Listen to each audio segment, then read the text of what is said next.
invitation ici Talentir pour un nouveau rapport de bataille pour Kings of War à 2000 points, où je ne joue pas, puisque cette fois-ci, cela opposera les morts-vivants de Loris à Ménin, dirigé par Hervé.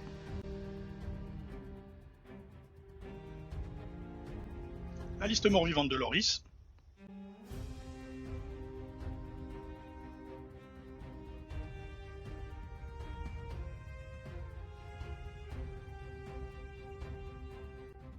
La liste naine d'Hervé.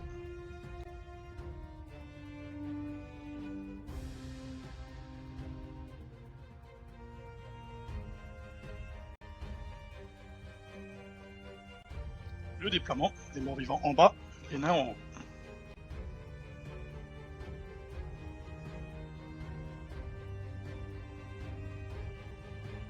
Le vampire sur dragon zombie se pose au milieu du village de façon à avoir découvert. Mais en fait ça ne lui servira à rien, nous le verrons plus tard. Derrière lui, la horde de squelettes avance lentement.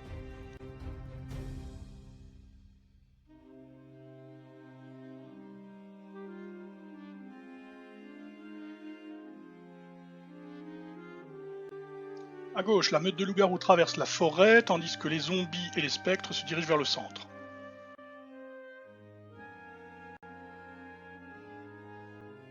Face à eux approche le gros de l'infanterie des nains, les élémentaires de terre sur la colline, l'imposante horde de Brice par voie et la garde de fer.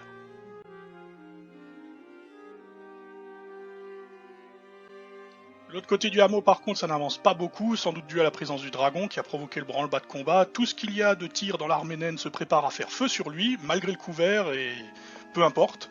Les tireurs d'élite, le canon, le behemoth d'acier, tout le monde est là. Par contre, les unités de corps à corps, telles le berserker et cuirassier, restent pour l'instant en arrière.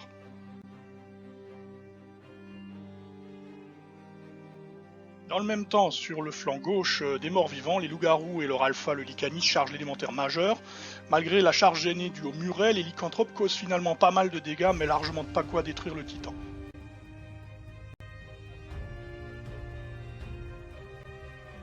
A ce moment-là, c'est la catastrophe pour Loris. Après un déluge de tirs pas si impressionnant que ça finalement, le vampire est cependant ébranlé par un double 6 chanceux d'Hervé.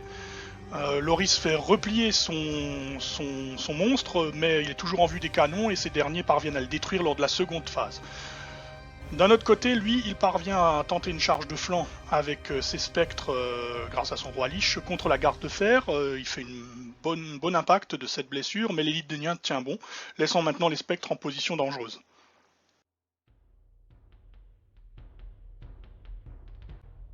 Les autres spectres, eux, c'était beaucoup trop avancé, ils offrent une charge de flanc aux élémentaires de terre qui la font. Pour faire bonne mesure, la garde de fer se désengage des autres spectres et se joigne à la fête. Malgré les jets mitigés, finalement, les spectres sont tout de même dispersés, tandis que les brises pavois, eux, lassent leurs chiens contre les spectres, mais sans grand succès.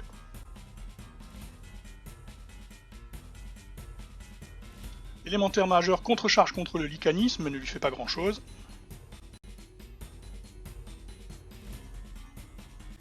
Au centre, ça continue de bouger, les trolls zombies chargent les gardes de fer dans l'espoir de les détruire, mais le double 1 fait son office et ils tiennent grâce à un courage insensé.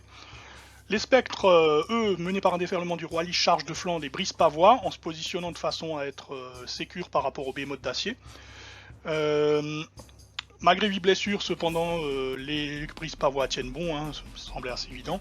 L'héroïsme des gardes de fer, en tout cas, permet aux behemoth d'acier et aux brises pavois, qui ont préféré désengager des spectres du coup, de charger de flanc les trolls zombies.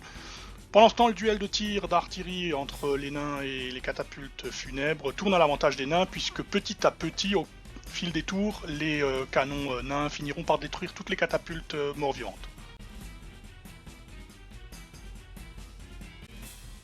À droite, la lente horde de squelettes avance doucement vers le flanc est des nains sous les tirs continus des tireurs d'élite. À peine passé la rivière, ils prennent également une attaque des molosses, mais malgré cela, les pertes sont insuffisantes pour empêcher leur avancée implacable.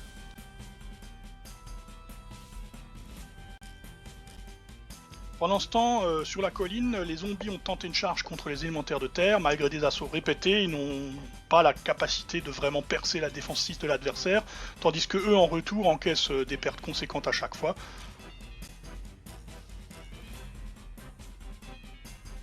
Après un second assaut toujours infructueux des lycanthropes, l'élémentaire de terre majeur ébranle le lycanis qui survit de justesse.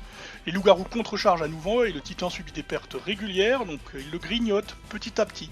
Mais force est de constater qu'il tank bien, et du coup il mobilise à lui seul des forces ennemies importantes.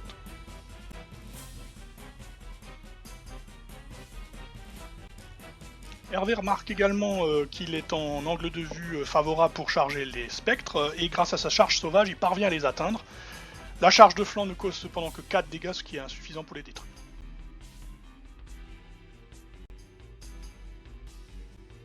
Au milieu, sans surprise face à tant d'attaques, les trolls zombies sont mis en pièces.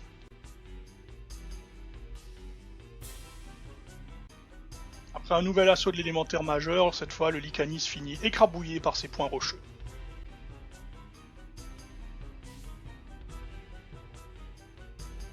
Après avoir résisté sans problème à la très molle contre-attaque des spectres, Loris n'avait vraiment pas de chance au dé, les berserkers, boostés par leur règle vengeance, et des jets bien chanceux pour le coup d'Hervé, tant en attaque qu'en morale, parviennent à dissiper les vilains fantômes.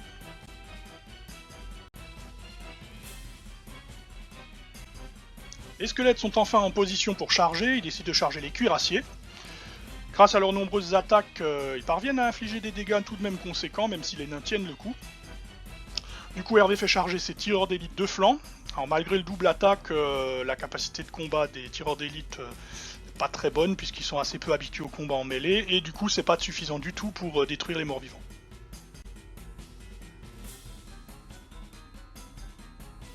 Sans surprise, les élémentaires grignotent les zombies et en viennent à bout au bout de 3 rounds de combat.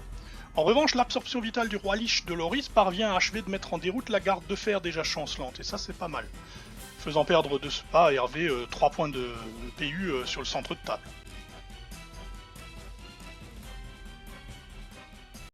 Consécutivement, du coup, le roi Lich devient la cible de tous les tirs possibles, canon, coulevrine du colosse d'acier, diadème du dragon du porte-étendard et j'en passe, rien n'y fait, il subit assez peu de dégâts, et il les régénère aussitôt derrière.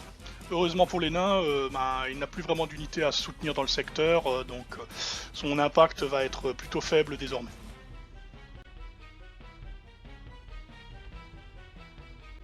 Au terme d'un ultime assaut, les loups-garous finalement viennent à bout, et encore d'un cheveu, de l'élémentaire de terre majeur. Ignorant les tireurs d'élite qui sont face à eux, les lycanthropes se reforment vers le centre, mais vu la configuration, c'est trop tard.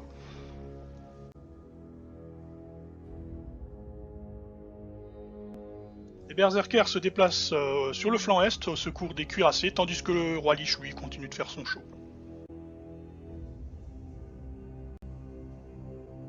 Eux aussi arriveront trop tard, puisque finalement les squelettes parviennent à venir à bout des cuirassiers.